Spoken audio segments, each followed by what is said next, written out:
Today, we become legends.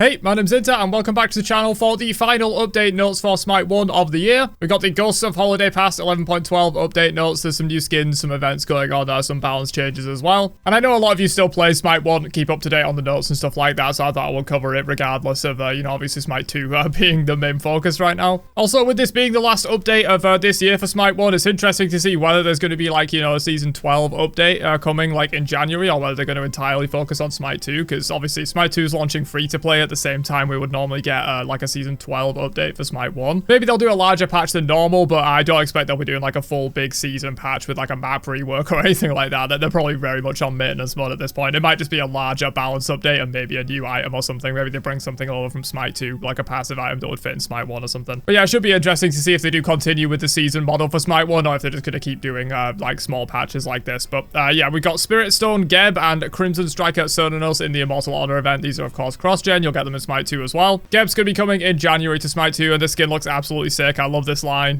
so definitely probably going to get that immediately as soon as that comes out for Geb in Smite 2. There's the Lord of the Rings War of the Rohirrim event, of course, going on as well. You might have seen this already on their social posts and stuff. There's unfortunately no skins for this event, but there is going to be some content. I guess we'll open up this web post here as well, just to keep you updated. So in Smite 1, there's Lord of the Rings loading screen, Helm Hammerhand Avatar, Daughter of Rohan Global Imo, and the Wolf Jump Stamp. And then in Smite 2, you get a Lord of the Rings card effects, Helm Hammerhand badge, Daughter of Rohan badge, and Daughter of Rohan global emote as well. So it's just a few small cosmetics, and basically all you have to do is play 10 games in either game. They won't be allowed to be counted separately. So you can't play 5 games of Smite 1 and 5 games of Smite 2. You have to play 10 on either game, but it's only 10 games. I'm sure you can manage to get that in the event time. And you'll get all these cosmetics and stuff as well. Also, some viewer store updates. So 11.12 will be the final Smite 1 update that features the viewer store. The store will rotate every week with new content for you to spend your viewer points on, so keep an eye out for skins and cosmetics that you want to grab. Be sure to spend your points before the end of the update on January 21st, 2025. So presumably that is when, a Season 12 update, if that is going to happen, is going to launch. And at that point, the viewer store will be removed from Smite 1 and viewer point Twitch drops will no longer be available, obviously, because they're moving over to Smite 2 with this stuff. So yeah, basically, if you have a load of viewer points that you've not spent, make sure you spend them in the next month or so in Smite 1, otherwise you're going to be,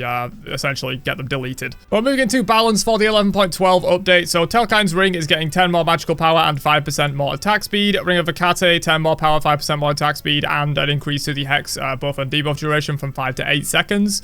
So some pretty powerful buffs for magical ADC items. Again, I'm not going to be able to comment too much in depth on these balance changes, unfortunately. I haven't really played Smite 1 Conquest very seriously in the last 4 or 5 months or something. I pretty much just only play this game for Assault anymore, but I assume magical ADCs are underperforming based on the fact that they're giving buffs to these items. Mail of Renewal gets 100 gold off. Gauntlet Thieves gets 50 more health, so some more support buffs there. And that is it for items, but we've got some god changes as well. So Nut is getting some buffs. 1 second off the cooldown of her 1. Increased damage scaling by 10% on her ultimate, and also the surge damage as well is going up by 5 up to 25 base damage and 5% scaling. Ishtar Rolling Thunder's cooldown is being decreased by 1 second at all ranks, and her ultimate is getting 10 more base damage and 5% more scaling. Plus, they have increased glyph damage by 5 at all ranks, and they have decreased the cooldown of his dash, mainly in the early game. Instead of 16 down to 12, it's now going to be 14 down to 12, so that's going to be a lot safer. Especially in the early game. In the late game, it's not going to matter, but it's going to be safer in the early game. Ishel getting some buffs, which is interesting. Again, I didn't say I was going to comment too much on the depth of these balance changes, but I do feel like Ishel's pretty good in Smite 1. Maybe things have changed since I last played. But they have decreased the cooldown of her 1 by 1 second, and the damage scaling on her 3 up by 10%. Tyr getting some buffs to his Fearless, 10 base damage at all ranks of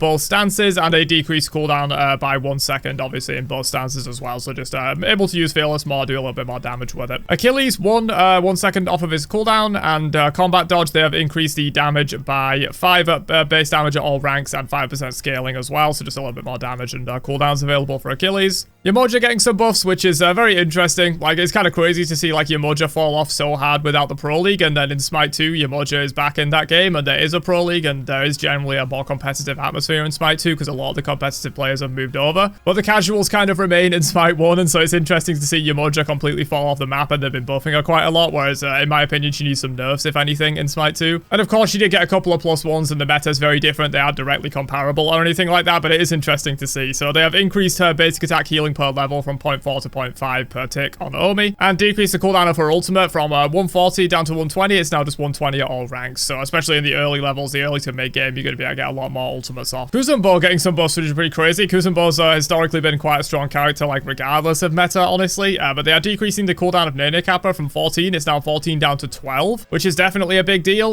You know, more Nene Kappas, but also the 2 is going to be refreshing your larger percentage of your cooldown every time it procs. And Sumo Slime, they have increased the scaling damage per hit by 5%, so probably not going to matter all too much. You usually don't build a lot of power on Kuzenbo. You're just working purely off of like reflect damage and base damages.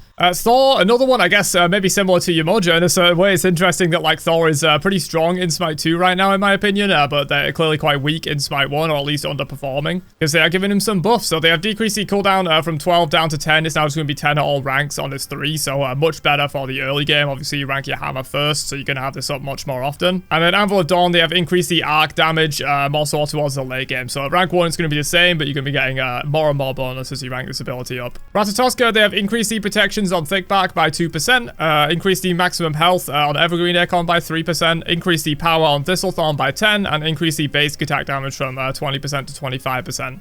So all of Rat's Acorns across the board just getting a nice little buff. Moving into nerfs though, first up is Cthulhu. So Sanity Break from 14 down to 10, it is now 14 down to 12. This ability used to be a 10-second flat cooldown, man. It's kind of insane how much this has been nerfed over time, but definitely justified. Cthulhu has been breaking the meta in Smite 1 for a long time now. And the Maya, they have decreased the damage from 60 up to 240, it's now 60 up to 220, so just a little bit less at that top end. Ao Kuang, they have increased the cooldown by 1 second on Water Illusion. Dragon Call increased the cooldown towards the late game, so it's still going to be the same at rank 1, but it's instead of 15 down to 11, it's now 15 down to 13. Definitely going to affect him quite a lot in terms of being able to, you know, re-engage on targets. You know, maybe this won't be up so often after you've like got an execute and dive back down and stuff. And then Wildstorm, they have decreased the damage scaling from 40 to 35% as well, which is kind of crazy that this ability only does 35% scaling, but obviously, Dragon Call does a lot. Ao Kuang has plenty of damage. You don't want this thing doing like 70% scaling or anything silly with how low the cooldown it is. Athena, another interesting one in regards to like Smite 1 and Smite 2. You know, Athena has been insanely strong in Smite 1 for like the last 2 years pretty much, but in Smite 2 she's kind of relatively balanced. I won't say she needs any buffs or nerfs in Smite 2, but they have decreased the taunt duration on Confound from 1 up to 2 seconds. It's now 1 up to 1.8, so just on the top end you're going to be getting a little bit less taunt duration on that. And the ultimate, they have reduced the damage as well, the base damage by 10 and the scaling by 5. Noir, they have decreased the protection reduction per stack of Clay Soldiers from 4 to 16, it's now 4 to 12, so again just towards the top end in the late game, in the later ranks of the ability, you're going to be getting a little bit less free shred, which makes sense. I mean, this ability was shredding 48 protections before, it's still going to be shredding 36, you know, it's still a lot. And Shining Metal, they have increased the cooldown from 9 to 10 seconds as well. And finally, Skadi is getting some nerfs as well. I assume she's been performing well. Again, I've not really played too much Smite 1. I've not really noticed if Skadi is doing like particularly well or not, but they have increased the time to regenerate health on Calder from 4 seconds to 5 seconds.